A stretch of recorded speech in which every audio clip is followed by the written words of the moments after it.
괜찮으세요? 네, 괜찮아요. 네. Can I have one of these? It's-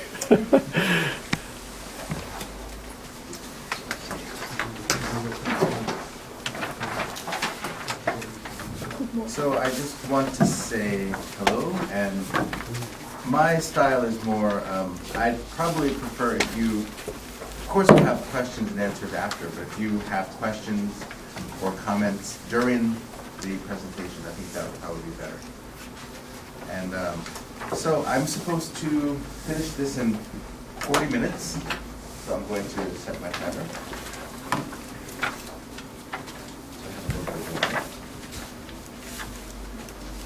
I'm going to set my timer to 35 minutes, give you a warning. I can do that for you.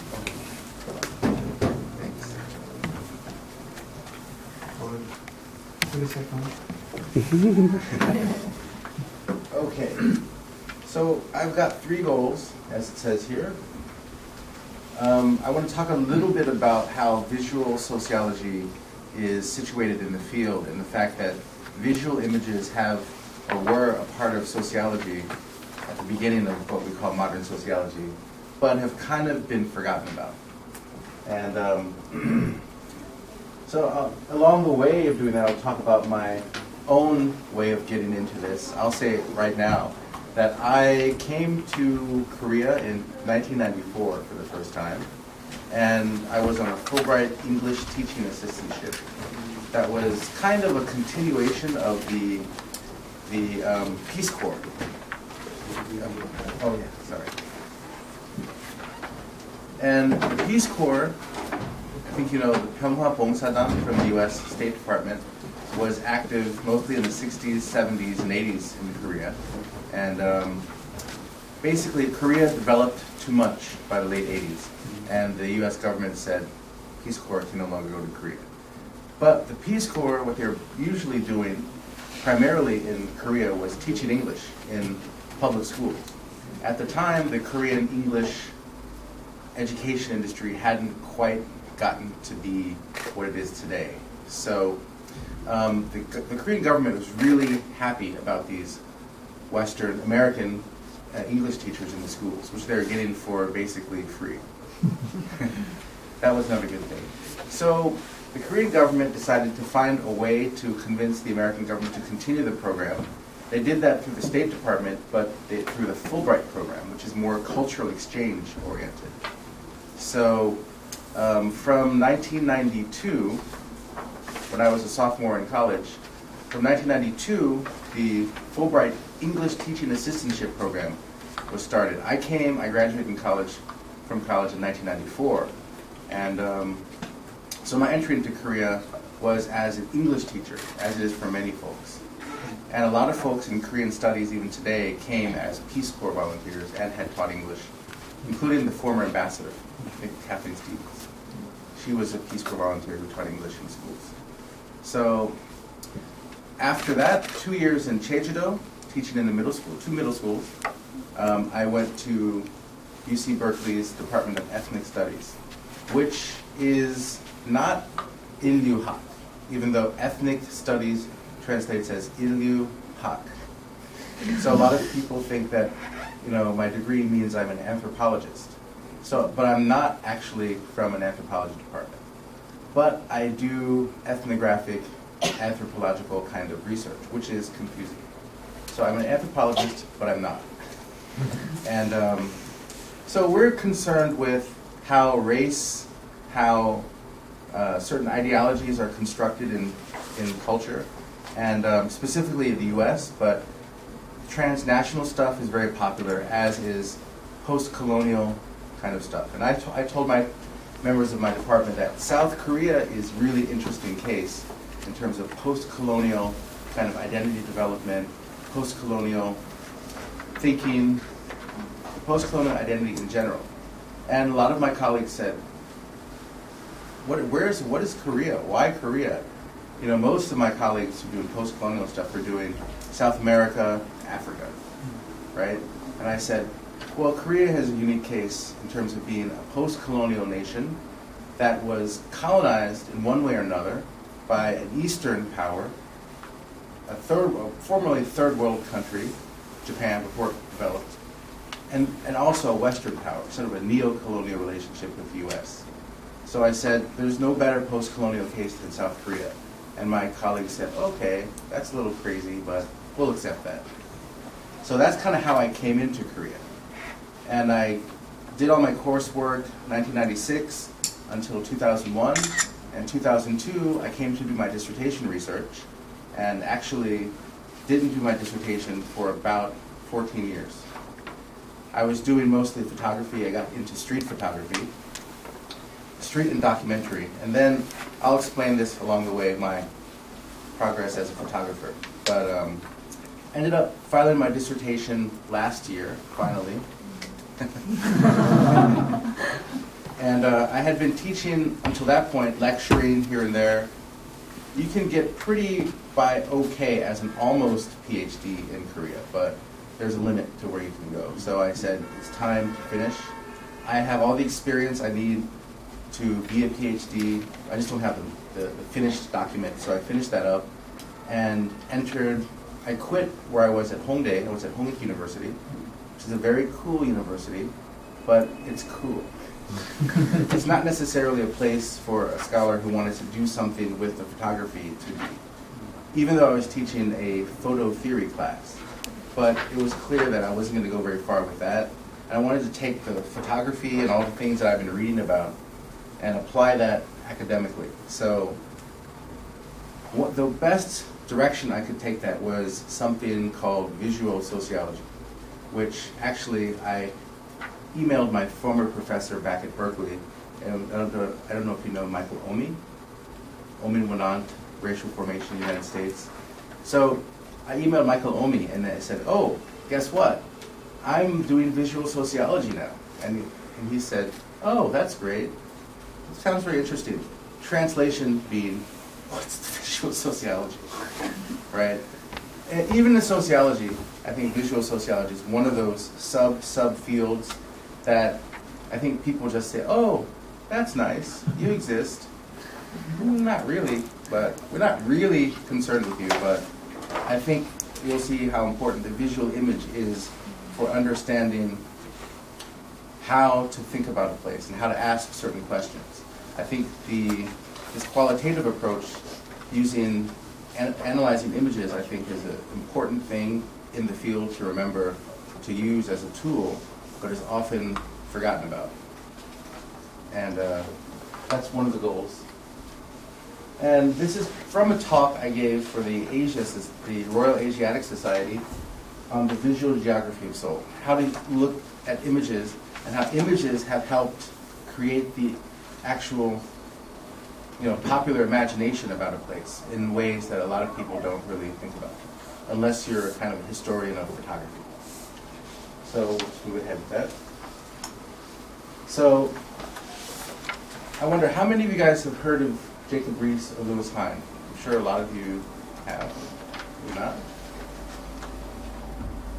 So if you Wikipedia these guys, you'll see that sociology or social reform, especially in the United States, in the history of large cities and the development of American sociology, big sociology, there's a strong relationship because Lewis Hine is actually, depending on where you look, it's called a sociologist and photographer.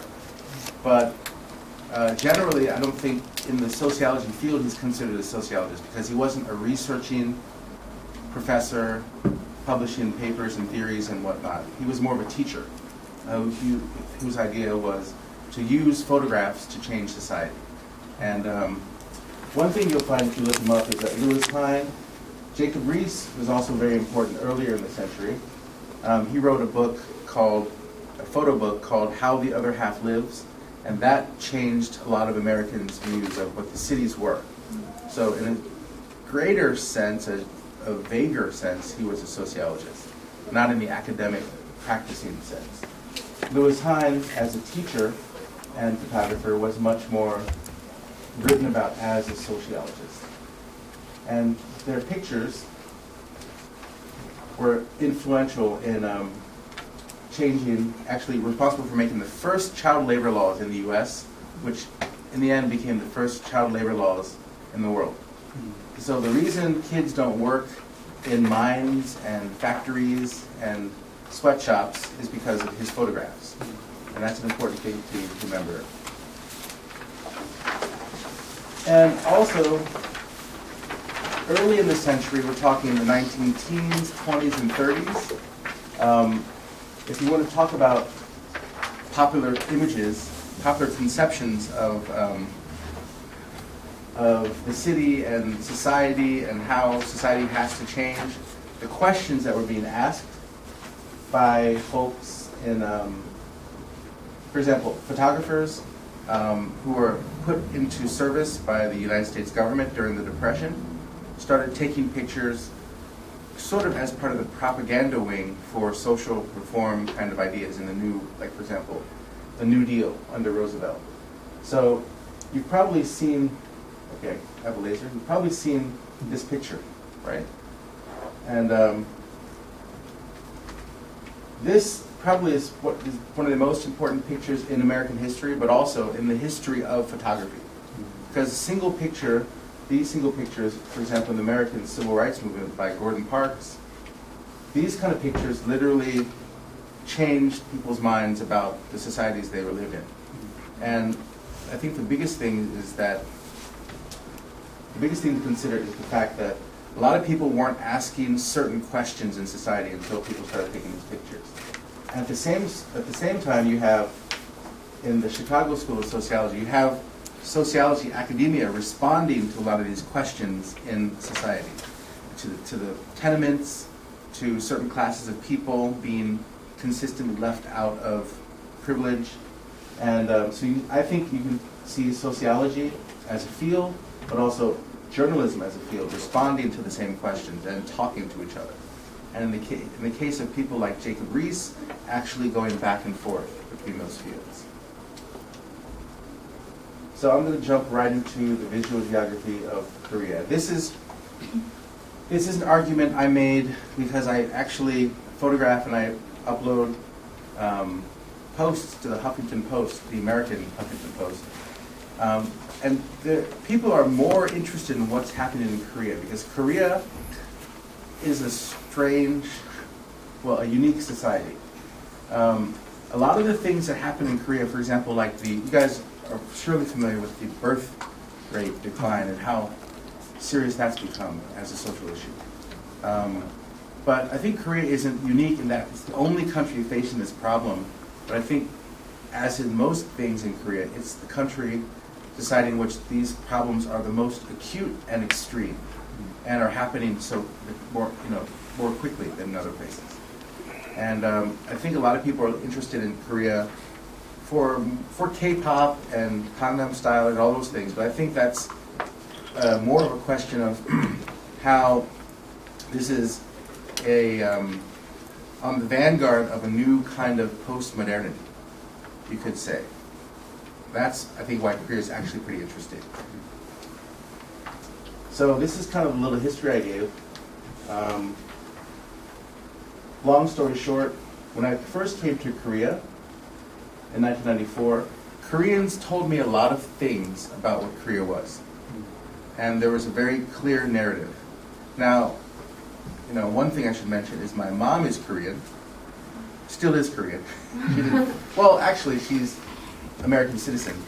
But I came to Korea because I was curious about Korea. There was no web, there was no YouTube to look at, documentaries, things about Korean society.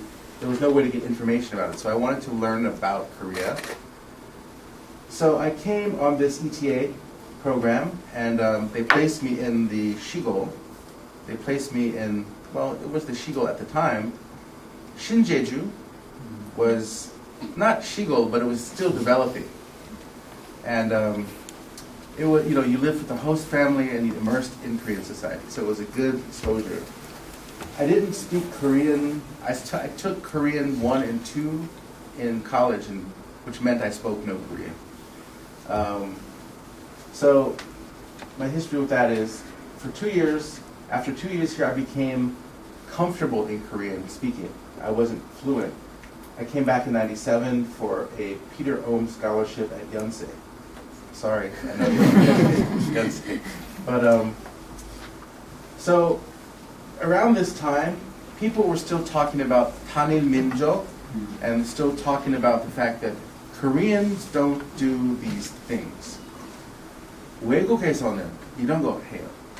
한국에서는 이런 거 안 해요. So one thing that I noticed is Koreans didn't hold hands or kiss in public, have sex before marriage, divorce. Westerners did those kind of things.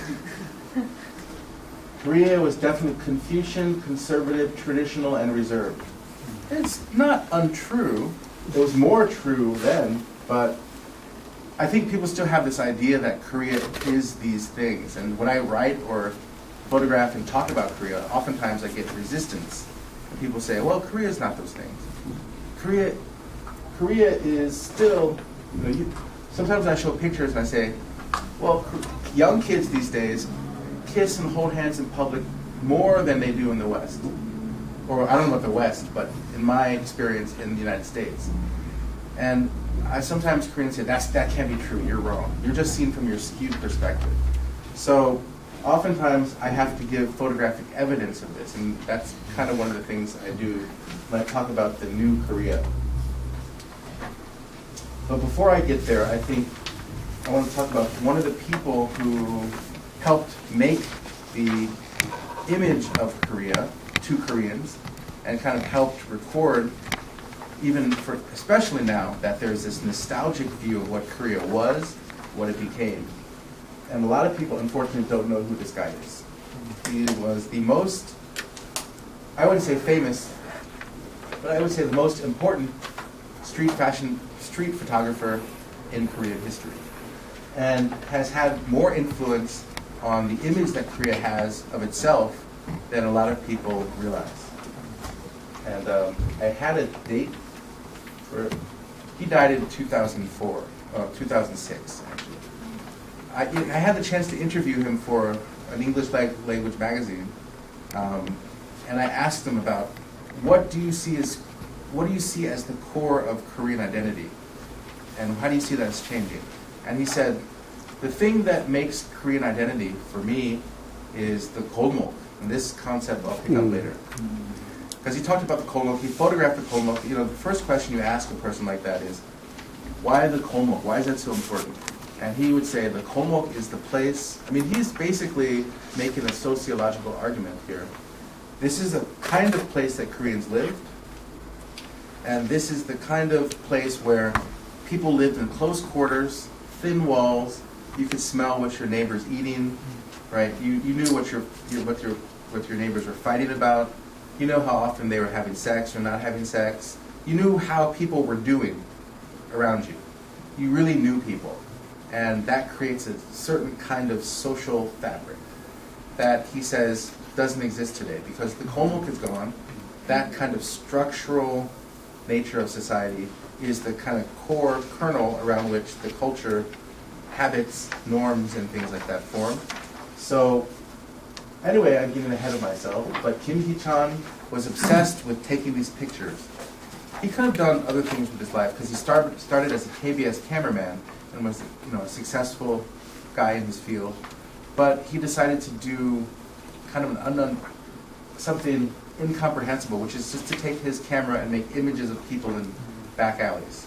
So this is kind of a diary of Seoul's development era. And now that the golmok is gone, my argument, which I'll pick up later, is that the golmok is gone, but it's been replaced by another kind of spatial core of identity. I call this the norito, as a core of consumption, because my kind of research is really interested in how consumption is kind of the core of identity for the individual, much more than a national identity. That's one of the reasons I think there's this huge generation gap.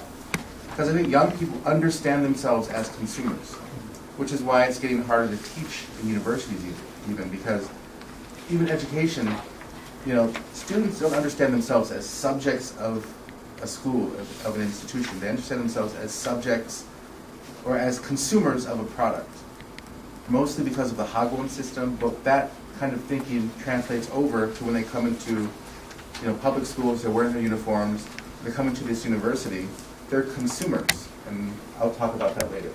In any case, Kim Hee-chan was important. I have, I think, 140 slides, but I'm going to fly through most of them, so it's actually not going to be as long as you think. So I'm flying through most of the street photographers, even before there are really streets. We're talking about dirt roads and the rural areas. Lee Hyung-nok is one of my favorite photographers, and he took pictures of the street, he took pictures of his environment, and he was very talented. And one thing my students often pick up is the fact that all of these guys who were having kind of this conversation with each other photographically were taking pictures of Korean people living in close quarters with animals, goats and rabbits and chickens and things like that. So it's a very different kind of place people are growing up in. It's a famous picture here. You may have seen it in textbooks.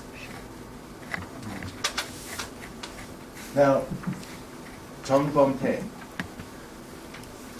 Now, the thing is, I was doing a little bit of I look at these guys kind of occasionally, semi-occasionally, to kind of check that they're still alive.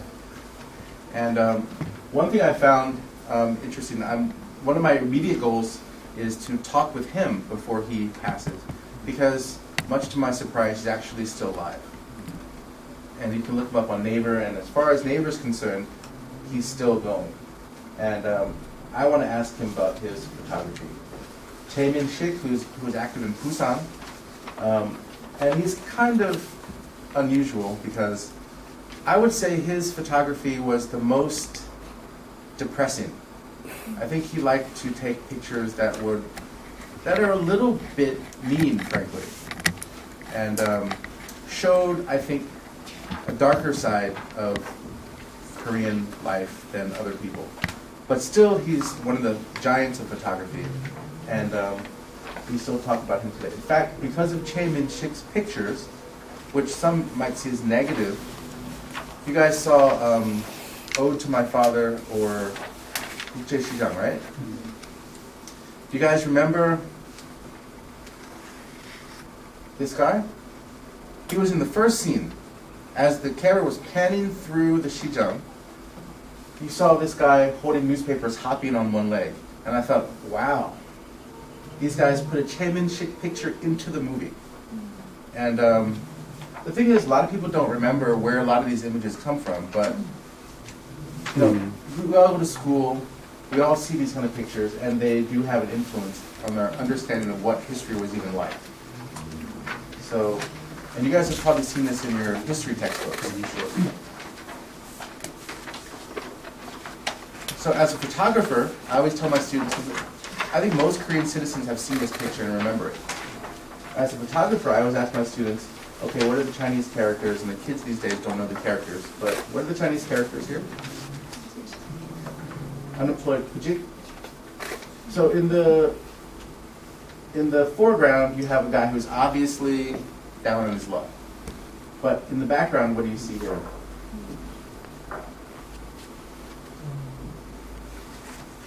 What kind of people do this? Business guys, guys with jobs, guys with a little bit of social power, who are not just they're wearing suits, they're kind of on newspapers, and they're shaking their hands, doing business, having lunch, that kind of thing.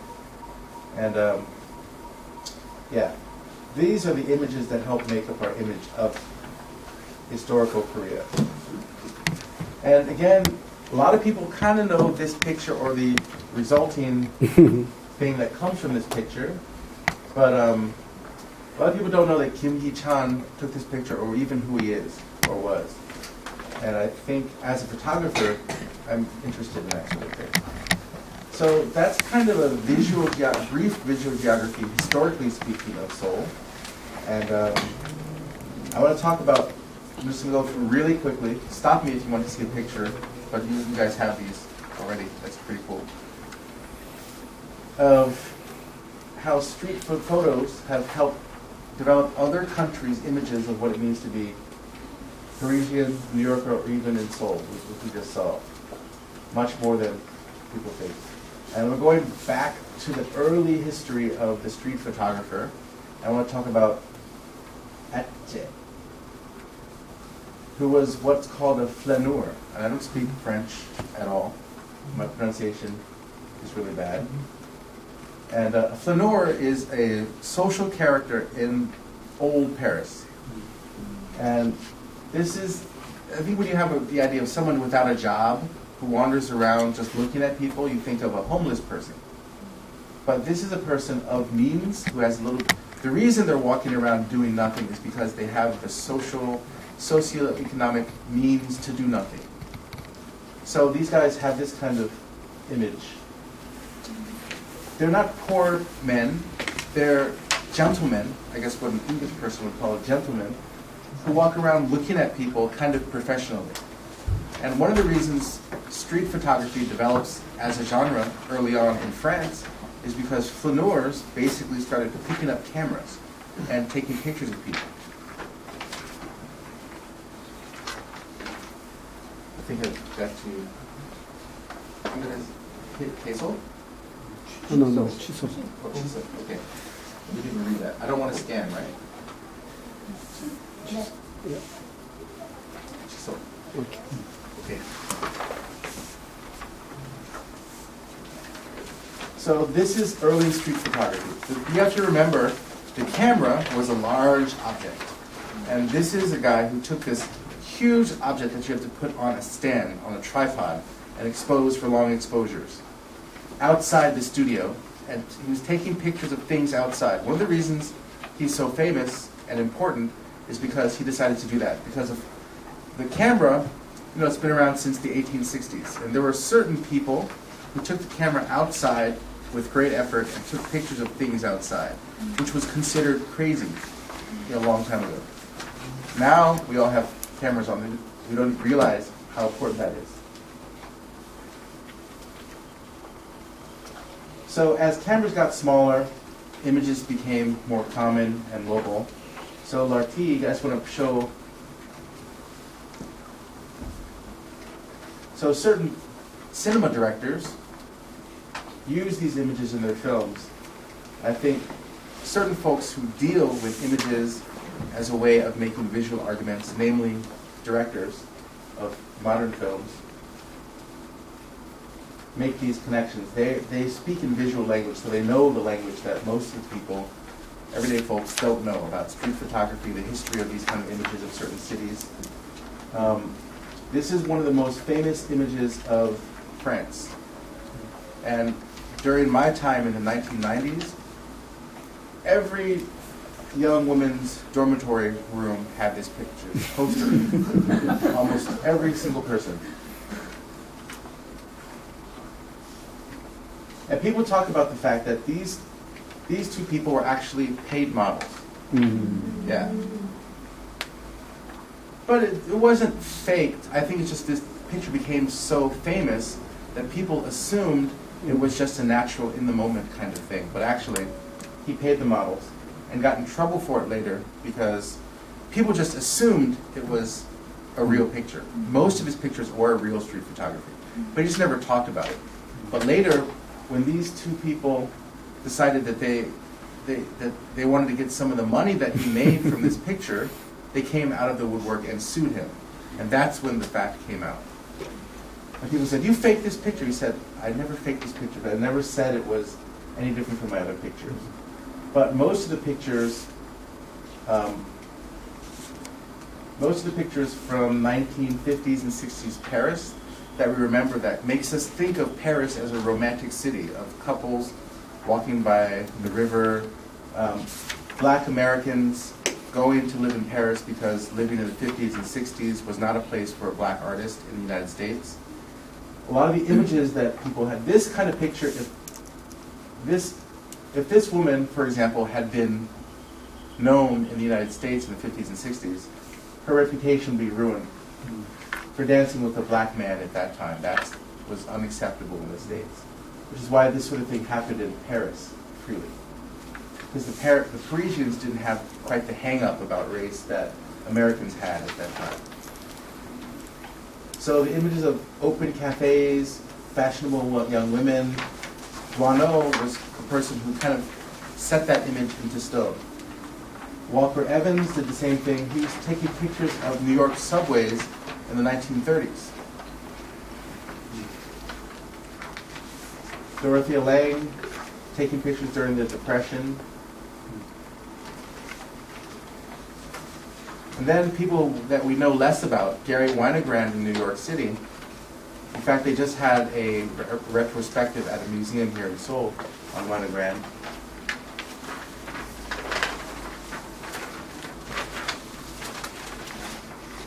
Winogrand took pictures of people in New York City, fashionable people, a lot of women. And I would say that Winogrand, he's now known as a famous, important street photographer. But I would say he was actually a street fashion photographer, although that category didn't exist at the time. Because actually, I think, photographically speaking, his motivation for taking a lot of people, a lot of women's pictures, a lot of people said, well, why is he taking so many pictures of women? And I think the question that, the way to answer that question is, he basically was obsessed with what people were wearing. This is a street fashion photo, because now we have that category. It's evolved, especially over the last 20 years. Street fashion photography exists as a category which couldn't be applied in the 1960s when he was most active. But we'll return to that.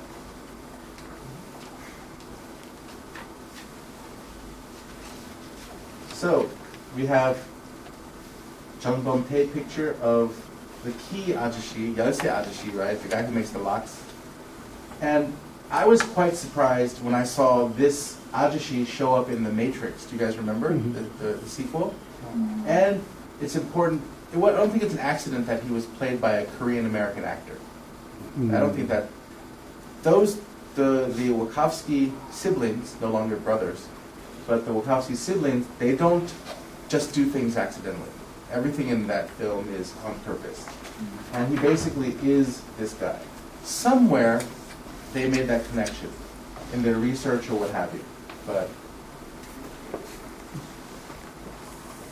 so I've been doing, much like early sociologists, I have a strong relationship with photography as a photographer.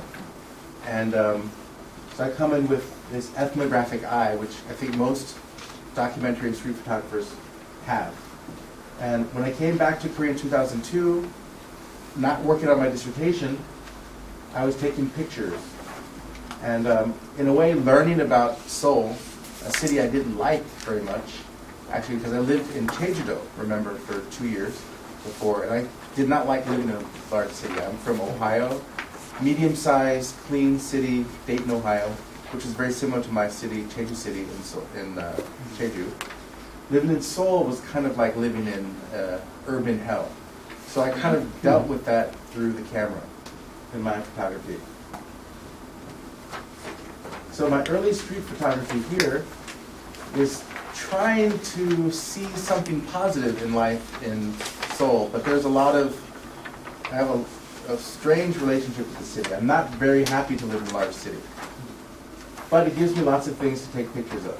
Like these kind of girls who were everywhere in the subways in about 2002, 2003, selling tapsaltao.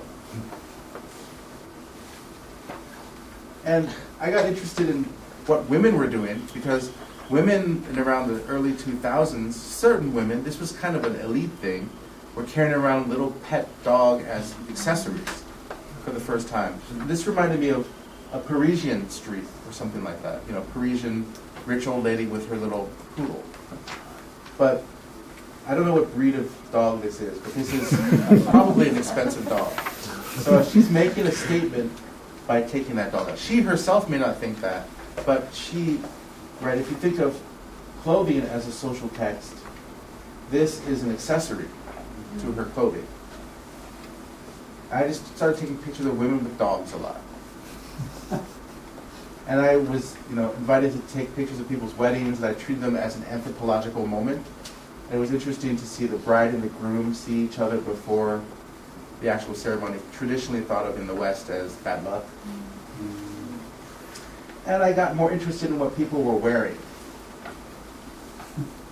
sort of as social statements. So you see, for me, this is a very different relationship with the sun between the different ages. Ajumma versus Agashi.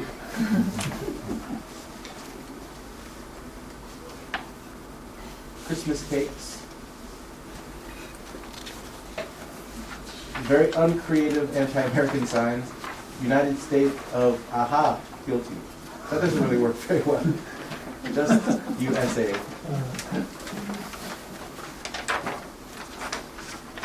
So this is what I point out to my students a lot. I took a lot of pictures, because I covered all of these protests. I took a lot of pictures of Hyosun, Misan and Hyosun. And I started thinking to myself, these are their funeral pictures. If I were their parents, I probably wouldn't like the politicization of their pictures. And when I made that point at the time, a lot of people got really angry at me. I said, how dare you say that? So I better keep moving. I think I have 5 minutes of the official time left. So what I noticed is that when I talk about semiotics with my students,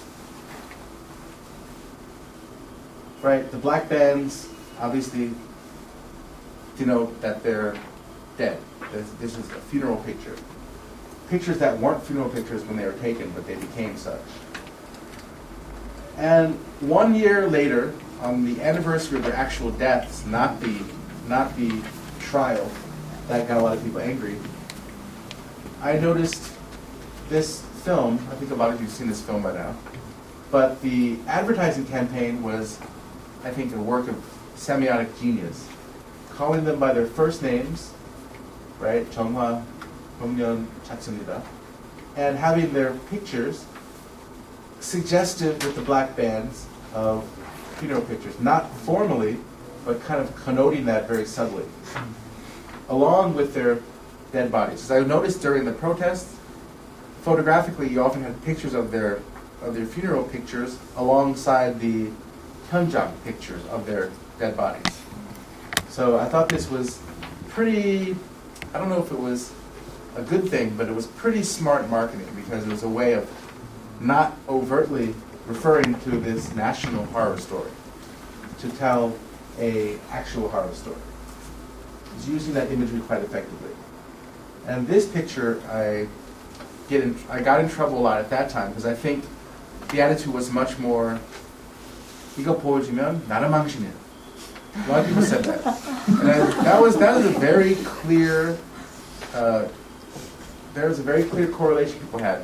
I heard this a lot. I learned the word 나라 망신 from this picture, basically.